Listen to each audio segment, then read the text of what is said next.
दरवाजा खुला तो सिर्फ एक ठंडी हवा का झोंका अंदर आया, लेकिन उस झोंके के साथ कुछ ऐसा भी था जो दिखता नहीं, सिर्फ महसूस होता है, जैसे वक्त रुक गया हो, जैसे सांसें थम गई हों। और फिर एक पल बाद वो सदियों पुरानी आवाज जो दीवारों में दबी हुई थी फिर से गूंजने लगी।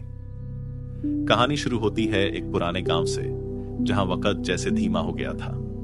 उस गांव के लोग कुछ समय से अजीब सी हालत में जी रहे थे। हर रात कोई ना कोई घर उजड़ता, कोई बच्चा गायब हो जाता, कोई मां पागल हो जाती, कोई बाप चुपचाप खुदकुशी कर लेता। ना कोई वजह, ना कोई सुराग, बस एक डर था जो हर घर, हर दिल में बस चुका था।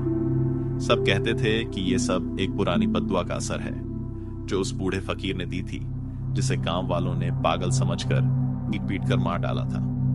उसने मरते वक्त सिर्फ एक बात कही थी, तुम सब खुदा के बंदे नहीं रहे। अब जो आएगा वो तुम्हें याद दिलाएगा कि खुदा क्या होता है। और फिर वो आया। वो कौन था? कोई नहीं जानता।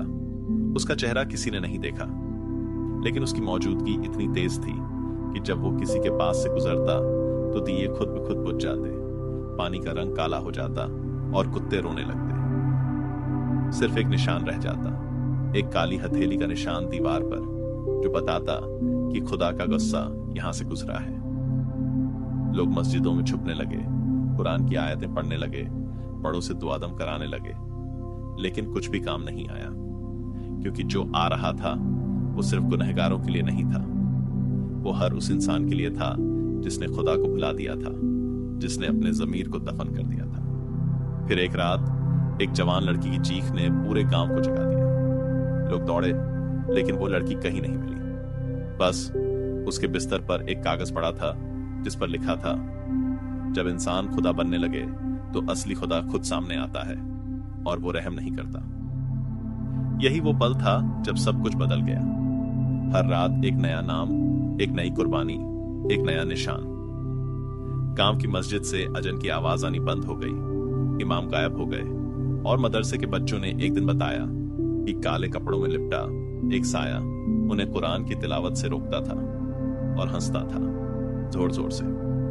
एक दिन गांव का सबसे बड़ा जमींदार, जो कभी सीना तान कर खुदा को चुनौती देता था, अधमरी हालत में गली में पड़ा मिला। उसकी आंखें सफेद हो चुकी थीं और वो बस एक बात बार बार बोल रहा था, मैंने उसे देखा है, खुदा का अजाब।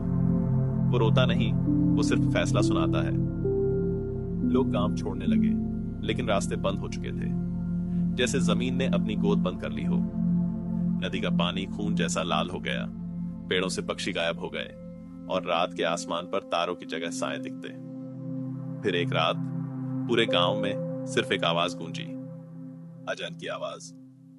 लेकिन वो इंसान की आवाज नहीं थी, वो दिल चीर देने वाली, कभी खत्म न होने वाली ऐसी अजान थी जिसे सुनकर इंसान के अंदर का हर झूठ, हर गुनाह बेनकाब हो जाता। उसी रात सबको नींद में सपना आया, एक फकीर जो धूल से लिपटा था, आंखों में आग लिए, एक ही बात कह रहा था, जब तुमने खुदा के बंदों को भुला दिया तो खुदा ने तुम्हें भुला दिया। अब जो बच पाए वही खुदा का बंदा कहलाएगा। और जब लोग सुबह उठे तो आधा गांव गायब था, मिट्टी में दफन या शायद कहीं और, खुदा की अदालत में।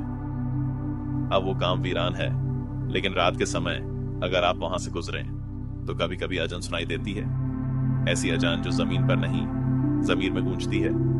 और जब आप उसे सुन लें तो आप जान जाएंगे कि खुदा के बंदे कभी खोते नहीं, वो लौट आते हैं, फैसला सुनाने या अजाब बनकर। यह सिर्फ एक कहानी नहीं थी, ये एक आईना था जो हमें दिखाता है कि जब हम खुदा को भूल जाते हैं तो हम खुद को भी खो देते हैं। और याद रखो, खुदा के बंदे सिर्फ वो नहीं होते जो मस्जिद में सजदा करते हैं, बल्कि वो भी होते हैं जो अंधेरे में किसी का हाथ थामते हैं, जो दर्द बांटते हैं, जो सच के साथ खड़े होते हैं खामोशी से, लेकिन खुदा की नजर में ऊंचे होकर। कहानी खत्म हो गई, लेकिन सवाल अब भी बाकी है, क्या हम वाकई खुदा के बंदे हैं या सिर्फ इंसान?